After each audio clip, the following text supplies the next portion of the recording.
Hello students, आज हम Mughal dynasty chapter के कुछ एक्सरसाइज है क्वेश्चन आंसर की, वो हम करेंगे। क्वेश्चन नंबर 1 है मैच द फॉलोइंग। मनसब मैंने रैंक, हमने पढ़ा था मनसबदार क्या होता था, रैंक होती थी। मंगोल कौन थे, वो उज़्बेक। सिसोदिया राजपूत मेवाड़ के थे। राठौर राजपूत मारवाड़ के थे। नूरजहाँ कौन थी, जहांगीर की वाइफ। सूबेदार गवर्नर। सूबेदार कौन थे, गवर्नर जो होते थे किसी भी एरिया के या किसी भी रियासत के, जो गवर्नर जिसको बनाते थे उसको सूबेदार बोलते थे। Fill in the blanks. The capital of Mirza Hakim Akbar's half brother was Kabul. The 5 Deccan sultanates were Berar, Khandesh, Ahmednagar, Bijapur and Golconda. If Zat determined a Mansabdar's rank and salary, Savar indicated his number of horses maintained. जत होती थी जो मनसबदार की रैंक, मतलब उसके हिसाब से वो कौन से टॉप टू बॉटम, मतलब कि जो उस और सैलरी से उनकी रैंक पता चलती थी मनसबदार की। और सावर क्या होते थे, उनके घोड़ों कितने घोड़े किसके पास है मेंटेन, वो उसके लिए नाम यूज़ करते थे सावर। उसको कितनी इज़्ज़त मिलती है, उसकी जागीर कौन सी है, उसकी सावार कितनी है, सवार कितनी है, ये सब बातें होती थी।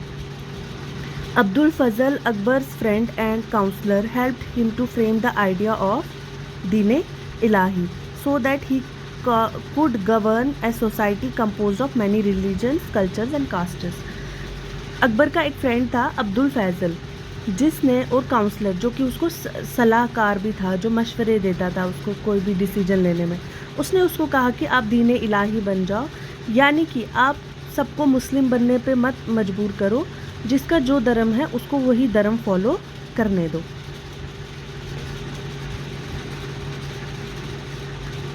Question number 3, what were the central provinces under the control of the Mughals.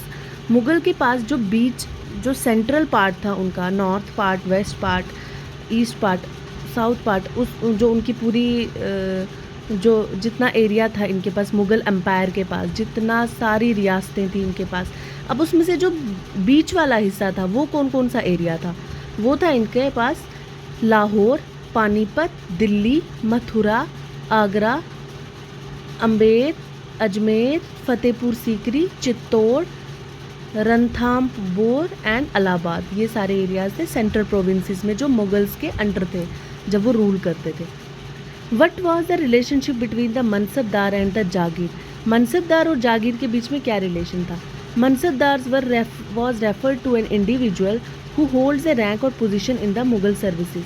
जिसको कोई पोजिशन दी जाती थी, कोई रैंक दी जाती थी मुगल्स में, मुगल सर्विसेज में, उनके मतलब कि जो उनका राज्य होता था, जो उनका जैसे आजकल कैबिनेट मिनिस्टर्स होते हैं, तब भी सलाहकार होते थे, जो जिनको एक मतलब चेयर होती है, जो उनकी सभा लगती थी वहाँ चेयर्स लगती थी, तो उसमें एक रैंक मिलती थी, एक उनको भी दर्जा मिलता था, तो उन्हीं को मनसबदार बोलते थे।